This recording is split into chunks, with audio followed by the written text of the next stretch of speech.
CPM polit bureau കേരളത്തിലെയും പശ്ചിമ ബംഗാളിലെയൊക്കെ election വിശകലനം ചെയ്തുകൊണ്ട് ഇരിക്കുകയാണ്.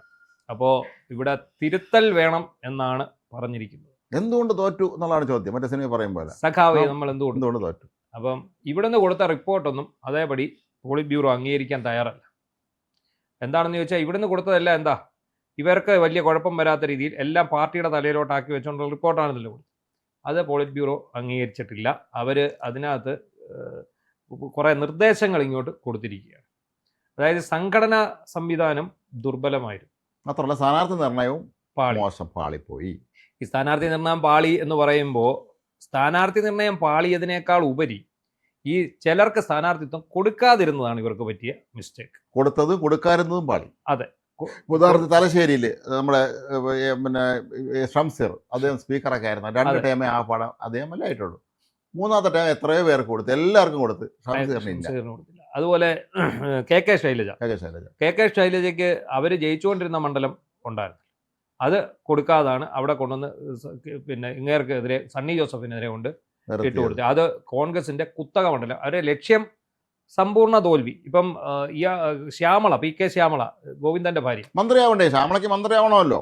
അതായത് വിജയരാമന്റെ ഭാര്യയ്ക്ക് മന്ത്രിയാവെങ്കിൽ MP ഗോവിന്ദന്റെ ഭാര്യയ്ക്ക് മന്ത്രിയാകണം. മന്ത്രിമാരുടെ ഒരു ലിസ്റ്റ് ആദ്യമേ തയ്യാറാക്കിക്കൊണ്ടാണ് ഇവർ തെരഞ്ഞെടുപ്പിന് സീറ്റ് കുറിച്ചതെന്ന് ആയിരിക്കും. ഉറപ്പാണല്ലോ, ഭരണം ഉറപ്പാണല്ലോ, ക്യാപ്റ്റൻ ഉണ്ടല്ലോ. പക്ഷെ അങ്ങനെ ഒരു മന്ത്രിയായി വരേണ്ട ഒരാളായിരുന്നു PP ദിവ്യ.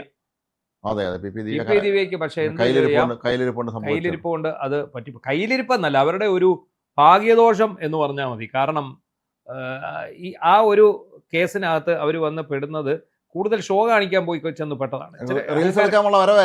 റീൽസ് എടുത്ത് കോർപ്പറേഷനിലും സത്യപ്രതിജ്ഞ ചെയ്ത BJP-ക്കാരുടെ അവസ്ഥയിലേക്ക് അത് പോയത്. അപ്പം എന്തായാലും ഈ പറഞ്ഞ ജി സുധാകരൻ പാർട്ടിയിലെ മുതിർന്ന നേതാവാണ്. അതുപോലെ കുഞ്ഞികൃഷ്ണൻ, നമ്മുടെ പിന്നെ TK ഗോവിന്ദൻ, ഈ പറഞ്ഞ ഐഷ പോറ്റി, S രാജേന്ദ്രൻ, നാട്ടികയിലെ CPI ഉണ്ടായിരുന്ന CC മൂന്നൻ, അത് CPI-കാരനാണ്. അപ്പൊ ഇവിടുന്ന് അജിത്ത് പോയില്ലേ, വൈക്കത്തുനിന്ന് അജിത്ത് പോയി. അപ്പൊ ഇങ്ങനെയൊക്കെ എല്ലാ ഘടകങ്ങളും ഇപ്പം LDF-ന്റെ CPM-ന്റെ മാത്രമല്ല LDF-ലെ സീറ്റ് വിഭജനം പാളി. ഇന്ന് ഇപ്പം CPI പറഞ്ഞിരിക്കുന്നുണ്ട് അവർക്ക് ചടയമംഗലവും വൈക്കോ ഒക്കെ പാളിപ്പോയി. കാരണം സാധാരണഗതിയിൽ തെരഞ്ഞെടുപ്പിന്, നിയമസഭാ തെരഞ്ഞെടുപ്പിനും പാർലമെന്റിലാണെങ്കിലും കോൺഗ്രസ്സുകാരാണ് ഈ കാലുവാരുന്ന പ്രശ്നം. പക്ഷെ ഇവിടെ അങ്ങനെ സംഭവിച്ചില്ല എന്നുള്ളതാണ് ഇതിന്റെ ഏറ്റവും വിചിത്രമായ കാര്യം. കോൺഗ്രസ്സുകാരെ ഭാഗ്യത്തിന് 10 വർഷം പുറത്തുനിന്നുണ്ട് എല്ലാവരും ഉറച്ചു നിന്ന് ആദ്യം 1-2 യുവതമ്മ ശബ്ദമൊക്കെ ഉയർന്നെങ്കിൽ അതൊക്കെ പറഞ്ഞൊതുക്കി അവരെ ഒരുമിച്ച് ഇറങ്ങി. ഈ സംഘടനാ ദൗർബല്യം എന്നതിനേക്കാൾ ഉപരി ഭരണവിരുദ്ധ വികാരം എന്നൊരു സംഭവം യഥാർത്ഥത്തിൽ ഇതിനകത്തുണ്ട്. അത് പക്ഷേ ഈ അവലോകനങ്ങളിൽ വരുന്നില്ല. ഭരണവിരുദ്ധ വികാരം തന്നെ പറയാം. ഭരണവിരുദ്ധം നമ്മൾ നമ്മളെല്ലാവരും സർവേക്ക് പോയവരാണ് ഫീൽഡിൽ ഇലക്ഷൻ മുമ്പ്. അവിടെയൊക്കെ മനസ്സിലായ കാര്യം കുറച്ച് LDF വിരുദ്ധമുണ്ട്, പക്ഷെ ഭൂരിഭാഗവും പിണറായി വിരുദ്ധമാണ്. പിണറായി വിരുദ്ധം വന്നത് സർക്കാർ വിരുദ്ധ ഭരണവിരുദ്ധ വികാരമാക്കി മാറ്റി. പിണറായി അല്ലായിരുന്നെങ്കിൽ ഈസി ആയിട്ട് ഇവിടെ കുറെ സീറ്റ് കൂടെ പിടിച്ചു ഭരണത്തിൽ വരത്തില്ല. ഈ 35 പോയി ഒരു 60-65 സീറ്റൊക്കെ ചിലപ്പോ കിട്ടിപ്പോയി, മാന്യത ഉണ്ടാകുമായിരുന്നു. ഇപ്പൊ ഈ 35 പോയിട്ട് ഒരു രാജ്യസഭ MP പോലും ഇവിടുന്ന് വിജയിപ്പിക്കാൻ പറ്റാത്ത കാര്യങ്ങൾ അങ്ങ് പോയി.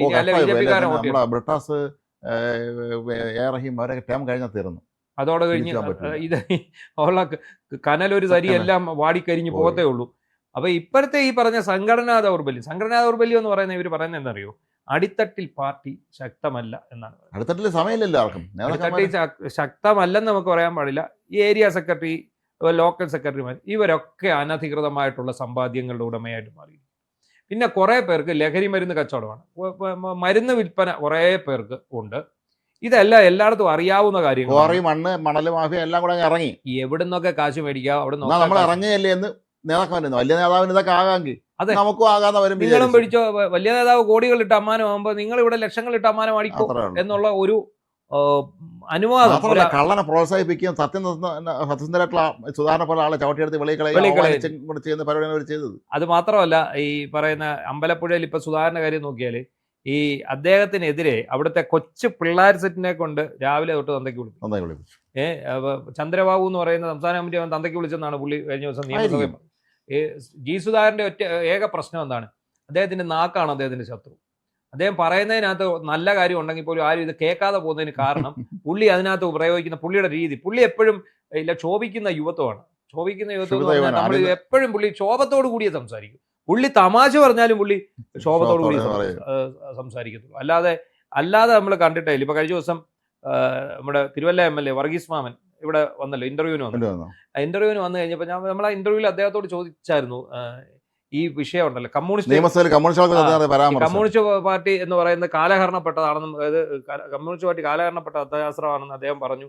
അതിന്റെ പേരിൽ ഇദ്ദേഹം കയറി ചൂടായിട്ട് പറഞ്ഞ എന്താണ്, കമ്മ്യൂണിസം തത്വശാസ്ത്രമൊക്കെ നല്ലതാണ്, ഇവിടുത്തെ ഇരിക്കുന്നവന്മാരാണ് ശാപഗ്രസ്തരാണ് ഇവരെന്ന് പറഞ്ഞു.